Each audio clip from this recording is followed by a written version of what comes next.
तुमच्या रेशन कार्डची केवायसी पूर्ण नसेल तर तुम्हाला आता धान्य मिळणार नाही आहे। यासोबत जर केवायसी नसेल तर तुमचं रेशन कार्डमधून नाव देखील कट केलं जाऊ शकतो। तर आजच्या या व्हिडिओतून आपण घर बसल्या मोबाईलवरती रेशन कार्डची केवायसी नेमकं कशी करायची याची सविस्तर अशी माहिती जाणून घेणार आहोत। नमस्कार, मी सलमान शेख आणि आपण पाहताय एबीपी माझा।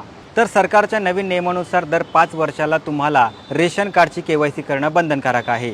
पण तुम्ही टेन्शन घेऊ नका, तुम्हाला आता रेशन कार्डच्या दुकानात रांगेत राहण्याची गरज नाही आहे, कारण आता तुम्ही मोबाईलवरती देखील केवायसी पूर्ण करू शकता। तर केवायसी नेमकी कशी करायची एकदम सोपं आहे। तुम्हाला सर्वात आधी प्ले स्टोअर किंवा ॲप स्टोअरमधून मेरा रेशन आणि आधार कार्ड फेस आरडी हे 2 ॲप्लिकेशन घ्यायचे आहेत। त्यानंतर हे ॲप उघडा, तुमचं लोकेशन निवडा आणि आधार नंबर टाकून OTP भरा।